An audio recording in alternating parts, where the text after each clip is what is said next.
So good morning, everybody, and thank you for joining us this morning on the CSCB Coffee Hour. We are going to be highlighting the CACD programs for both Envirothon and Camp Rocky today. So we have Bobby Kettles, Noah McCord, and Ben Berlinger joining us to talk with everybody. So I'm going to go ahead and hand it over to them this morning. Well, good morning, everyone, and thank you for joining us. I'll get right to it. We just wanted to meet with everybody and give an overview and of what Camp Rocky is. And I have Ben Berlinger here with me today and Noah McCord. Ben is a longtime NRCS employee and instructor and volunteer and everything that he can be for any youth activities that we have going on in the state. So I'm going to turn it over to him, and he's going to talk about Camp Rocky.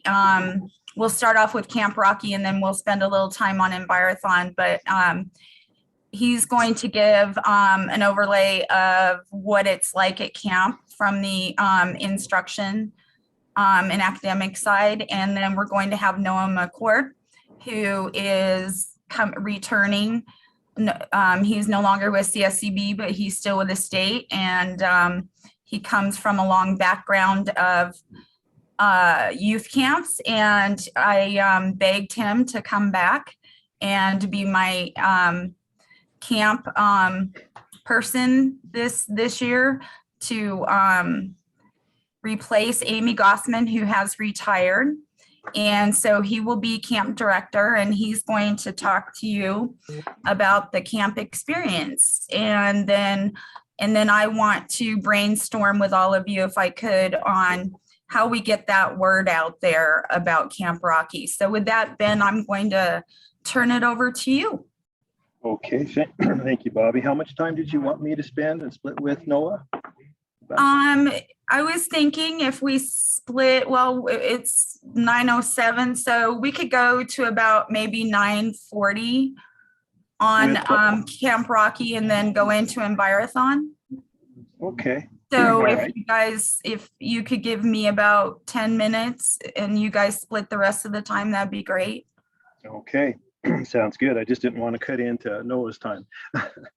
Well, thank you for having me, Bobby. I appreciate it. Yeah, I guess my experience with Camp Rocky goes a long ways back, and I won't tell you how far, but you can just imagine that it's a long ways. Actually, I can date it back to when the workshop was called Colorado's Conservation Workshop, and it was a 4-H sponsored workshop. Colorado State University, of course, was heavily involved with extension. From then, it moved on into sponsorship by State Forest Service for quite a while, Colorado State Forest Service, and now it's into Colorado Association Conservation Districts. So it's been a real pleasure for me to be involved with the camp. Ever since I've been involved, it's this workshop, this great educational experience has been at the Rocky Mountain Mennonite campus there. It is a great learning environment for students. And I think that adds to the effectiveness of the camp. We're bringing in students from all over Colorado, and a lot of these students haven't had the experience of the environment, the ecology that's offered at a high mountain kind of a learning environment. So I think just the environment of Camp Rocky lends itself to a real great way to impart natural resources, conservation management to these students.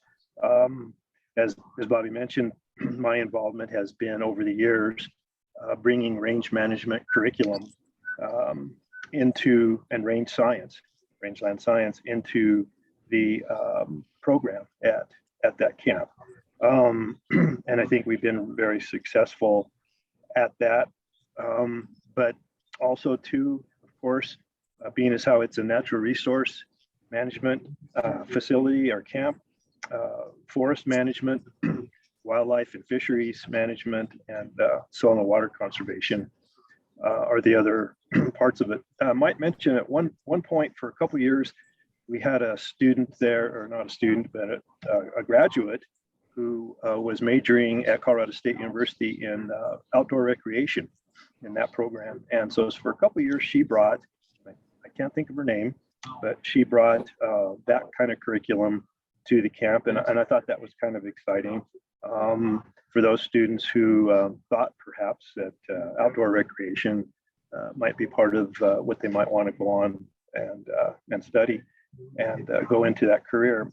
We've always tried to, all of our instructors there are professionals, you know, and we have tried to impart to the students not only the education of the science behind each discipline, but we also, and sometimes this happens just naturally, sometimes it's, as in the program for range management, it's on purpose to talk about the profession of range management and all the other disciplines as well.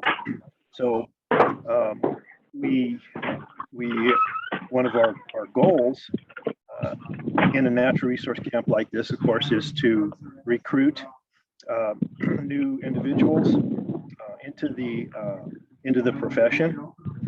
And along those lines, as far as range management is concerned, I think we've been somewhat successful. I can think of a couple individuals that have gone on with careers in range management. One of those individuals is Michaela Lestina. Some of you might know of Michaela. She started her career in Northeast Colorado around Ray and Yuma, and now she's over in Northwest Colorado, and she is a range management specialist over there, but now she's kind of moved up to more administrative work at the Craig Meeker area. So that's a real great success story. I can think back to when Michaela and her brother Jordan were campers, probably, oh, I don't know, maybe 7, 8, 9 years ago. And they just, both of them just latched on to natural resources. And I think it was apparent to most of us there that year that those 2 years that Michaela came back, perhaps it was 3 years, I don't know, but she was very much interested in making this her career. And so she did. Another individual was Cecil Shannon off of the Shannon Ranch south of La Junta here. And Cecil was an individual who was kind of withdrawn a little bit, but I think he came out during the program. I think he was there only 1 year, but here's an individual who, you wouldn't think maybe was catching on to things and learning, but surprise is a good one. And so he's moved on. Also, I think he's with a private company. He was with, I can't recall the program he was in, but again, a success story. There's others I can't think of right now. So I think, we can't expect a lot of these high school students to move into natural resource management, but any of them that we can get that way is move that direction is great. And maybe it's not actually into, let's say, for example, range management, but maybe a related field of some kind. Of course, students can repeat at Camp Rocky. I think that's a good part of the program, that they might take rangeland management 1 year, and then they're going to come back the next year as they see what the Fish and Wildlife group is doing, their interaction with other students during the week leads them to, I'm thinking that, forest management would be a pretty neat thing to try. And so they'll repeat and come back. So the opportunity for that is great at our camp. So it's a good aspect of it. I think that's pretty much it. It's it's such a terrific opportunity. We're talking about professional people all along the way, not only in the teaching part of it and the learning part, but also the administration through Colorado Association of Conservation Districts, the State Conservation Board.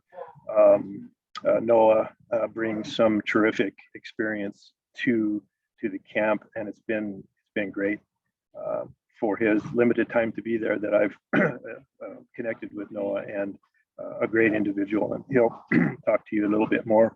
But the entire group, including the Mennonite staff there, are just terrific people. We've heard several times from the Mennonite people that the Camp Rocky students are the most polite,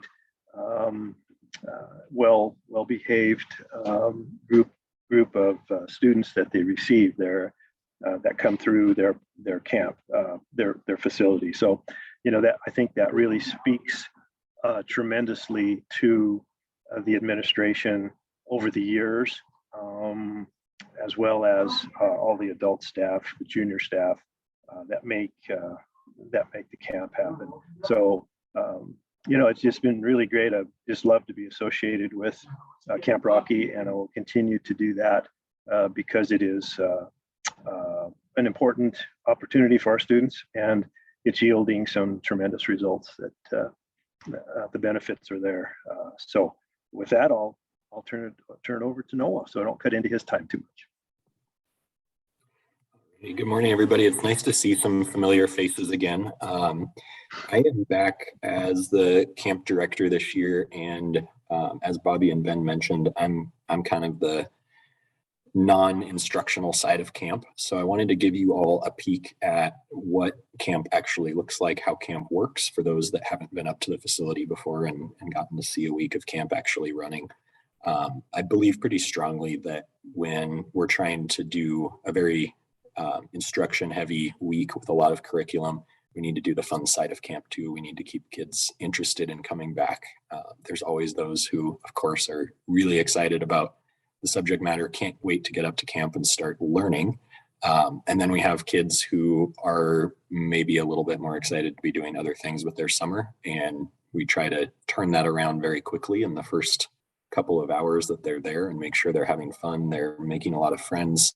They're getting really comfortable with their instructors and making sure there's going to be good uptake on that curriculum. So, excuse me, we try to do about 6.5 hours of instruction a day, broken into the morning and afternoon segments, and recognize that we're not going to go too far over that just because of how physically exhausted these kids get. They're up at high altitude. A lot of them are coming from the plains and lower areas. They're not used to, after a school year, necessarily hiking all over the place. Excuse me, frog in my throat this morning. I'm out in Oregon right now where we've got a lot of smoke flowing around, unfortunately.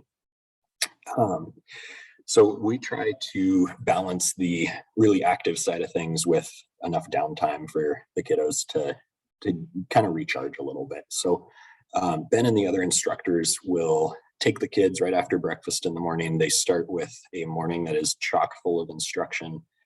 Those kids are spending very little time sitting down, having group conversations. Most of the instruction is out and about, walking and hiking and taking a look at the natural landscape around them and how it relates to what they're learning. And then we have our daily lunch breaks and they get back to instruction. And then in the afternoons, we try to make sure they really got a chance to take a break, to socialize, try to bring in all of the traditional things that you might think of when you think summer camp, giving them recreational time, big group games. We have a great team of junior leaders that have done, even throughout COVID, they've done a really fantastic job of keeping a lot of the camp traditions alive that I didn't know about when I showed up there for the first time last year. So lots of games and traditions that are just a blast, that get the kids moving, let them have fun, make new friends from around the state.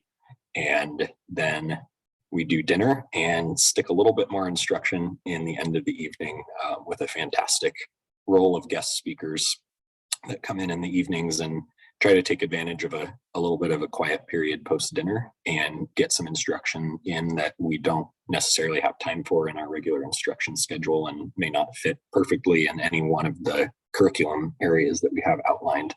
So it's exciting to see. Last year we had a group come in and talk about bat ecology and how it links to everything from, urban city impacts with what bats are doing to agriculture, pest control, things like that. This year, I think that group will be back and potentially doing some hands-on activities with the kids over the evenings,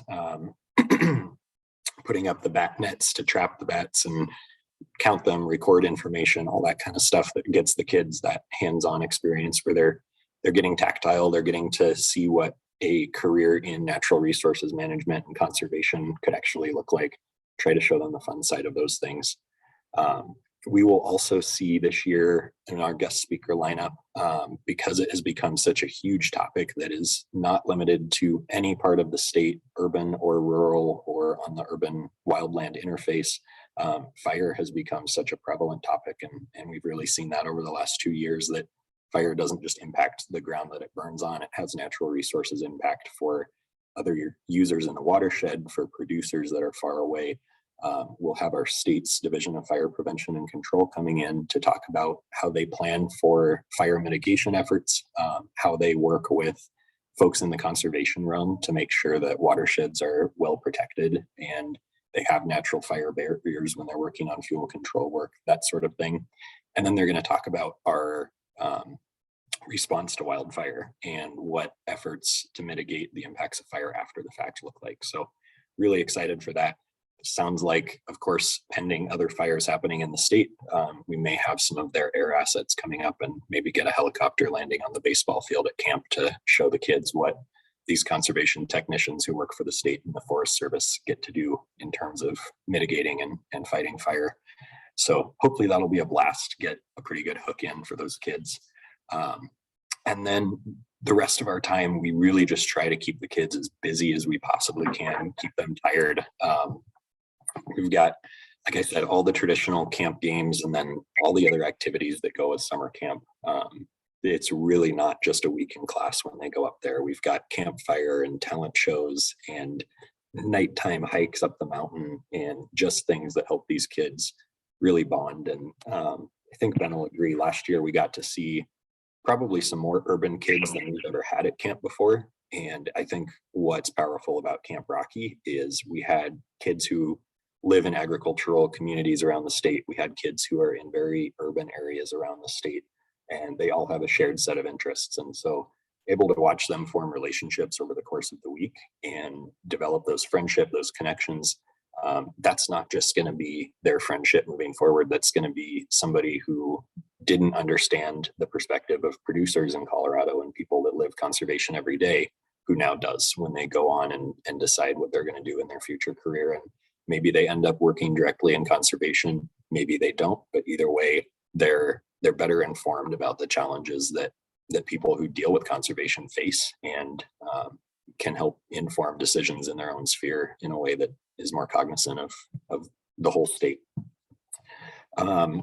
We are, as Bobby mentioned, we're going to be increasing the number of kids who are at camp significantly. Last year we had 10 kids. It was definitely a rebuilding year after COVID. This year our target is to have 40 kids. I think that will be very doable with your help. I think Bobby has sent out by now. If not, I was having some tech issues. We'll make sure it gets out to you soon, but we have a kit of advertising information for camp, Facebook posts you can put up, flyers you can get out to the schools. We've heard from just tons and tons of our kids that they didn't know anything about Camp Rocky. They'd never heard about it. And they walked by a flyer in their office and at school and saw the poster and decided to check it out and came to camp. And that's how we've got some of our longest running campers and junior leaders just by walking by one of those flyers. So your help in getting the word out would be hugely appreciated. I know we got 2 kids last year. Nancy helped us out and put an ad in the paper down there. And we got 2 kids just from that really quick. So we really appreciate you for that, Nancy. If you have contacts and connections with FFA groups, with different ag groups and ag programs at the schools in your area, and can help us spread the word, we'd be really excited to grow the program even more. And I think it'll just get better and better as we have more kids, because some of the lessons, the projects, the instruction, they just do better when there's a better group of kids.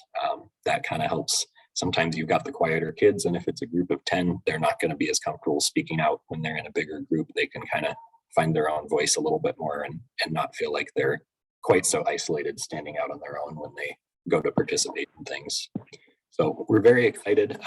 Also welcome any and all of the district staff and board members to come up and drop by camp. We have really good opportunities every single day of camp for you to see how things work. On any given day, you'll see a great combination of the instruction, the kind of more traditional summer camp fun things that are happening. And there will be a chunk of time that I give a presentation and a lesson to the students we have at camp on the conservation movement and conservation districts in Colorado. Our goal with that is to make sure that every camper who's leaving there is able to serve as an ambassador for your district. Excuse me. We want these kiddos to be leaving and understanding why CACD exists, who the conservation districts of Colorado are, and what the work that the conservation districts do looks like in different parts of the state, in different environments, different scales of urban rural areas. So you'll get more from me on what it is that's happening in that session. I want to make sure that when those kids come out of camp, you have an understanding of what they've learned and what you can use them for. But we'll be having conversations with them about things like how they can work with the district to support you. I would love to see a time where all of our kids leave camp, go home, and speak with the extension groups, with their county commissioners, people like that, about the work that the districts do and why it's important. I think that's a huge win when you can get even a 3 or 4 minute testimonial from somebody who's in high school who can speak intelligently about why something's important to them, why conservation matters to them as they're growing up and becoming a full citizen in Colorado. Have them kind of be a tool for the district for you. So if anybody would like to come up and help with that presentation and share your firsthand experience of working in conservation, we'd absolutely welcome you to be up at camp. And if you want to just chat with me about what you'd like to see in that segment, I'd be happy to chat with you and take your call as well. So that's all that I think I have. Going to be continuing to push out more digital media, things that we can use to advertise for camp, our video clips, things like that. So stay tuned and you'll see all of that from us. I'm going to pass it back over to Bobby. Thank you so much, Ben and Noah. You did a great job and made it a little easier for me. One thing I wanted to, I don't know if Tanya's on, but I believe Tanya from Yuma County Conservation District is planning to show up there for Camp Rocky. I'm not sure how long she's going to be there, but just to give you a feel for it, she attended Camp Rocky, and then her son, Rex, he attended Camp Rocky. I'm not quite sure how many years, but he ended up, wasn't he, Noah or Ben? He ended up being a junior director, if I'm correct on that. So that just kind of shows you the impact that it has. And I just want to thank all of the districts who over the years have worked very hard. I know that's something that I think that you typically, when you're working on your budgets, you plan for that to sponsor. We run into a lot of campers who are interested, but for whatever reason, different, especially when we're trying to reach out to some of the urban or different rural or whatever their home life or their particular financial situation is, these sponsorships that the districts help us with go to cover their lodging, and they get 3 home cooked meals a day. And then Camp Rocky through CACD, we bring up a bunch buy a ton of snacks that we use for some of our special activities. And so that adds up, and that really helps us cover those costs and give those sponsorships out. And we really appreciate that. And I know that a lot. One thing I wanted to mention, because I don't know who or how many actually work that into their budget ahead of time. But one thing that I would throw out there is if you haven't already talked to your board members about approving a scholarship or two, or making any type of donation to help with the other expenses that come along with Camp Rocky, if you could do that even before I contact you saying, hey, we have a student in your district who is in need of a $250 or $350 sponsorship, if you could ask them ahead of time if they would be willing to do that. And then when I get the application, I can share that application with you, so you can show that to your board, so they become more familiar with the student that you're sponsoring. But I know a lot of districts will ask the student to come in and actually make a presentation to the board after Camp Rocky's over. And I think that's a great idea. That just adds another element of growth for them, and helping them learn to, for public speaking and that type of thing. But my role, I've only been involved, I've only been here 5 years. So I followed in Amy's footsteps, trying to follow in her role. She would always bring the junior leaders. She would have meetings at night with the junior leaders to check in with them, to see how it's going with their group. So we try to split up the junior leaders amongst the 4 discipline groups and per the cabin assignments that we have. So all of the campers always have a junior leader with them. And sometimes that gets a little bit difficult when we're losing junior leaders because they're actually growing up and moving on with their life. You have to rebuild that. So that's one thing where Amy would always bring all of the instructors and myself and any of the volunteers for morning meetings where everybody just kind of shares what's going on in their groups. They talk about specific campers and how they're looking, if discussion takes place on the potential that we're seeing. So there's that constant look for potential leadership. And that's kind of how the group together decides who will be approached and offered a junior leader position. And this year, I think we're still looking for, because camp was so small in numbers last year, we're still looking for a couple 3 junior leaders to join us. So that's something we're still looking at. And one of the concerns that I have, it's been very rough where we had to cancel one year because of COVID. And I think before that, I think it was in 2018, there were a lot of concerns with the fires that were going on.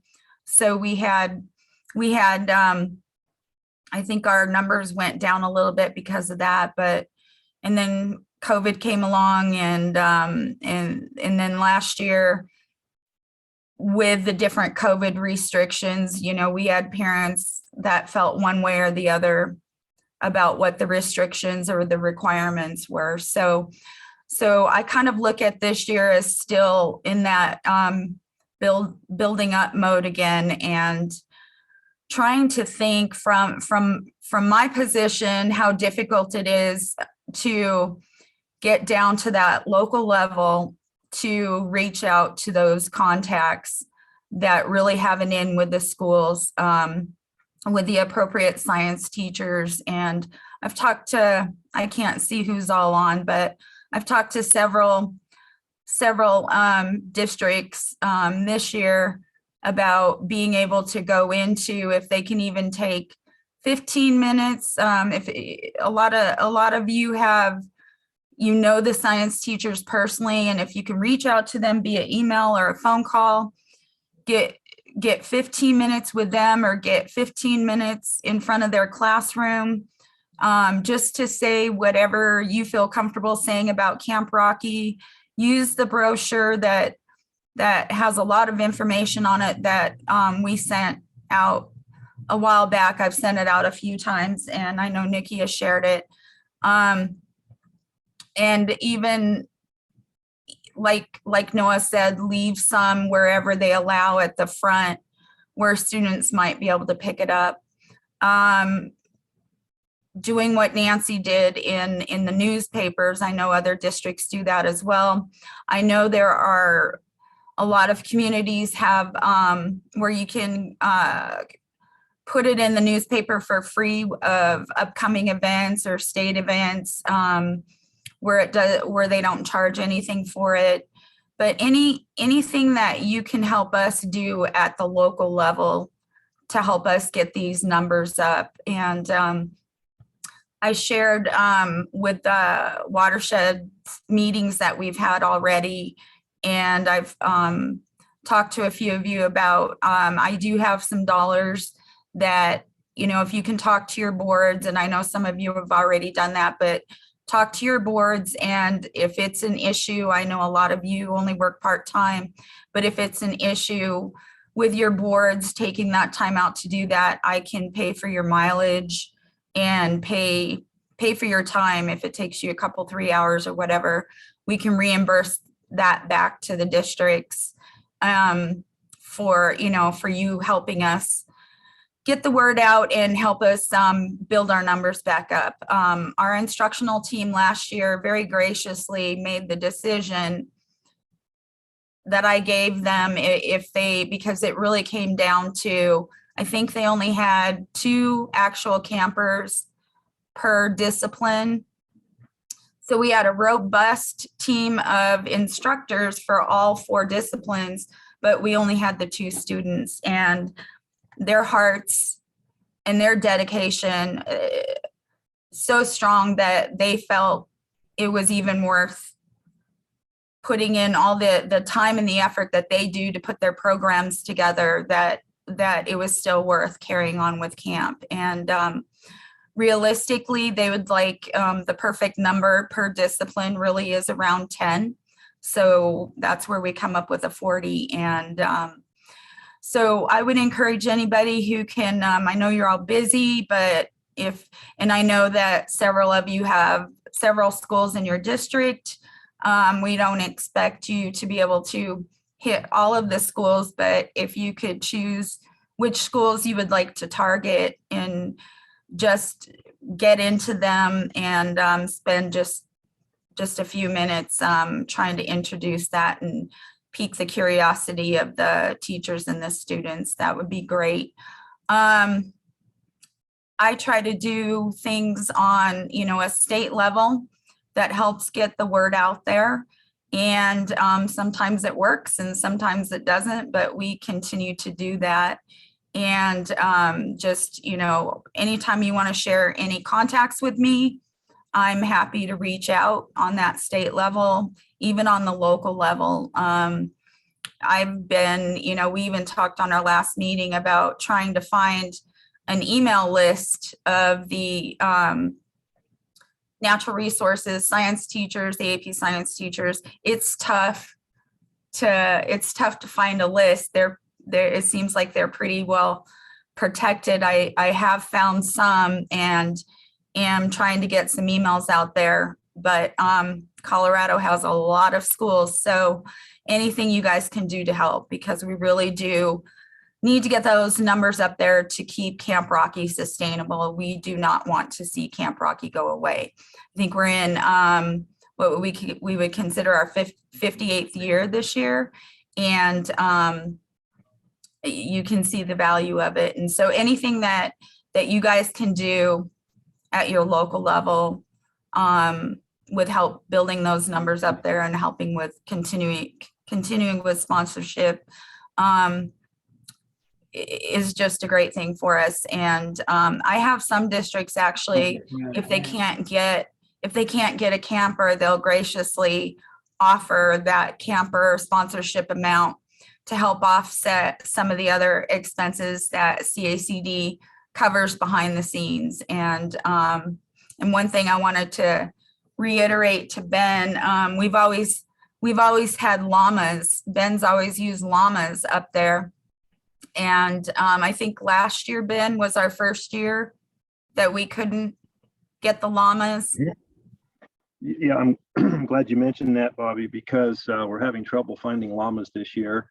Our traditional rancher up there who provides the llamas over the past many years graciously without a cost to us has gone by the wayside. I think they've lost the ranch, drought, various things. They're pretty much not in the business anymore. I think they have a few breeding llamas, but nothing like they used to have. So this would be a great opportunity for us to put the call out for anyone who would have contact with someone who's raising llamas, who would be willing to let go of those llamas for about a 3-week period, is about as long as they can stay at the camp. But it is a great learning experience, and we'd love to bring them up again. And so the person would need to be willing to haul them up to the Mennonite camp, and then we would use students to lead them up to the grazing demonstration area. We use the llamas to demonstrate prescribed grazing management. The students actually construct about 8 small paddocks on a grassy hillside to simulate rotational grazing, and they figure the stocking rate, how long the llamas can stay there, and forage consumption. I mean, it's just a great, what forage is palatable to llamas, how do llamas actually graze compared to, like, let's say, cattle or sheep. And usually the person that brings them talks a little bit about the history and the use of llamas to mankind. And so then they have to be willing, whoever provides the llamas has to be willing to come back and pick them up in about 3 weeks. The Mennonite staff look forward to having the llamas there, because once our campers leave Camp Rocky, then it's up to the Mennonite staff to care for the llamas. They have to pen them every night, let them out every morning to the proper paddock to graze, and then put them back at night. And so the families that are there, the Mennonite families that are visiting, enjoy seeing the llamas and working with them. Of course, they're in charge of the Mennonite staff to be sure that proper care, water is provided, so forth and so on, to the llamas. But it is a great attraction, not only to a great learning experience for our students, but all the students, not just the range management students, get involved with it. But it's also an opportunity for the Mennonite staff to get around animals and work with them, and they seem to really enjoy that. In fact, when we get there, Bobby, every year the first question is, when are the llamas coming? So I'll put the call out right now to anyone who has contact with a llama ranch who'd be willing to work within those sideboards of getting the llamas there and letting other folks handle them and take care of them. So if you have any contacts like that, please pass them on to Bobby. You all have her contact, and then she can get back to me with that. So thank you, Bobby. Yeah, and I want to add to that, if that's something that we have to start paying for, because I know that's depending on where they're coming from, that's kind of a big ask. So if that's something that Camp Rocky needs to start paying for the fuel, the time, we feel that it's worth it to to absorb that expense to keep the llamas coming up, because it's a very intricate piece of the educational part, and the entertainment and the excitement of it. It's part of the Camp Rocky tradition. So we want to somehow get that going again. And like Ben said, they've just, I don't even know how many years that we've been pretty blessed that we've had that opportunity to get them for free. But so yes, you can reach out to us with any ideas on that. And hopefully we can get that put back together in place in time for this year. I think right now we've only got 15 minutes left. So real quick, if anyone has any questions about Camp Rocky before we turn it over to a little bit of discussion about Envirothon. And if Abby, if you could help facilitate any questions. I am not seeing any in the chat. There was a question from Mariah to the whole group, to the districts about utilizing a resource called Peach Jar. But otherwise, I don't see anything regarding Camp Rocky. Okay. All right.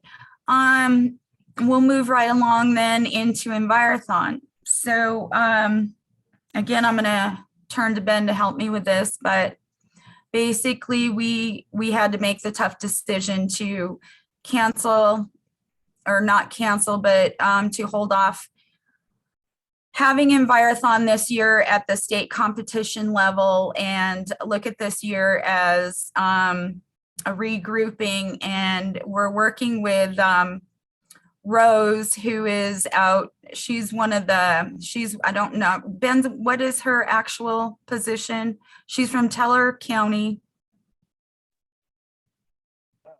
I'm not sure of her exact position, Bobby. I think she's pretty much retired. I can tell you that historically, about maybe 5, 6, 7 years ago, she came to Colorado from Texas, and her role in Texas was the coordinator for their Envirothon, the Texas Envirothon. So she came to us. She moved to the Woodland Park area, Florissant area, and she was just a great resource. At that time, we were just starting up the Envirothon, and so we relied on her pretty heavily. I think she's pretty much just kind of freewheeling up in that country. She is so enthusiastic about the idea of Envirothon and what that information and education imparts to high school students, that she actually takes it on herself to coordinate with the environmental science teacher at Woodland Park to get their teams. They've had 2 teams, I think, as far as I can remember back, sent to the Colorado Envirothon. And so that's how much she is involved with it. She actually lines up speakers, which is really an effective way, if any of you can work with your environmental science teacher to facilitate with that person, with that teacher, speakers to come in, is what Rose does. She'll bring in a science, NRCS soil science specialist to work the students through the soils part of the Envirothon. There's various disciplines within the Envirothon. Another great resource would be the Colorado State Forest Service. Get that person to come in and talk to the students that are interested in Envirothon at the environmental science teacher level, to talk about the forest side of it. You could bring in an aquatic biologist. NRCS has these biologists, or perhaps they're self-employed to come in and talk about the aquatic biology part of the Envirothon. So that's kind of been Rose's take on it. And she's been very, very successful using that approach. So, the environmental science teacher, there's guidelines, there's curriculum, there's teaching aids on the website. At the National Envirothon level, I think we've transferred those to the Colorado website for the Envirothon. And the science teacher can only take that information so far. Those teachers have to rely on outside sources, I think, to really impart that knowledge, particular to the Envirothon, over to the students. So I think that's a real good approach, and worked quite successfully there at Woodland Park, and their teams, either first or second, have taken first place at our Colorado Envirothon because of her involvement. So. Yes, and we actually started working with Rose on different ideas to help us get the word out. So in this situation, obviously we're trying to get the word out to the actual teachers. Our idea was to have a couple of webinars this summer, so the teachers could join, and actually we have a lot of new teachers out there, and to help educate them on what Colorado Envirothon is and how they can get involved and actually implement that into their curriculum, and bring a team forward that will actually be ready to compete at the state level, and with the goal to move on to national. And as Rose explained to us, the more teams that we can have from Colorado, the better experience it is in all aspects for all of the students. And this is another program, if you really think about it, Camp Rocky, to me, is a stepping stone right into this state competition. So it has a great impact, and the winning team, just the experience that they have in the NCF Envirothon, they move the state competition around to different states each year, and they usually hold the state competition in July or August. And the winning team of that, I mean, there's that potential of receiving scholarships of up to $25,000. So there is a ton of benefit in that. And I'm in the Conservator, I did an article with the help from Rose on what was going on, what Envirothon was all about, and that type of thing. And I'm working on some material that I should be done with in a couple of days to send around to you guys as well. So our ask there, if you could just email this information, and it'll have the Envirothon website on there, and pretty much, telling them, it'll tell them about the webinars that we have coming up, and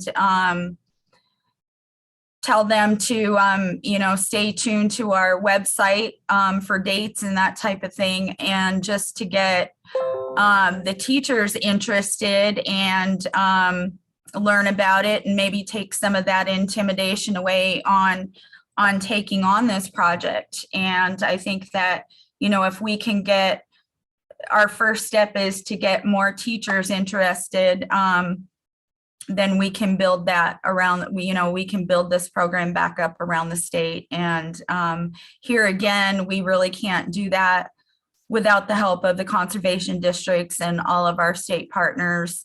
And we need to make it sustainable so we can keep it going. Otherwise, camp or these youth programs could go away. So that's why we wanted to reach out to you guys today and put that plug in there, and just introduce it to those who maybe weren't too familiar with it, and reintroduce it to those who have been around for a while. But we do really appreciate your involvement and your partnership with us.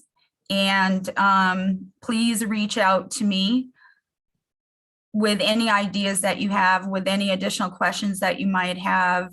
And let's just brainstorm together and build these programs back up together. And I just want to thank CSCB for approaching us with the idea of giving us this platform to be able to speak to you kind of face to face, but instead of just emailing all the time or the few minutes we get to talk about it in the watershed meetings. So with that, Noah or Ben, if you have anything else to add, I think I've pretty well covered everything I wanted to cover. I might add one more thing, Bobby. You know, the two programs work well together, and they do complement each other. Those being Camp Rocky and then the Colorado Envirothon. But one difference that we might highlight a little bit for those that aren't familiar with it is that Camp Rocky is definitely more resource oriented, specifically to Colorado and the 4 disciplines that we have there, which then would cater a little bit more to agriculture students, kids off of ranches and farms. Whereas the Envirothon, for those conservation districts that have more urban type of environment, the Envirothon might be a little bit more of a better fit for some of those students. They don't necessarily have to have an agriculture background at all. Of course, neither do they have to have that background for Camp Rocky, but the Envirothon, as it fits well into the kind of curriculum that an environmental science teacher would be teaching, and so there's a real good fit there in with the Envirothon. And another thing about the Envirothon is the National Envirothon sets an issue, an environmental issue of some kind, be that water quality or soil erosion, and those kind of, or maybe it's energy conservation. Some of these kind of issues on a broad scale that affect society as a whole. From an environmental standpoint, they're going to make that the current issue, and then each of the state competitions then builds that their program around that overarching environmental issue.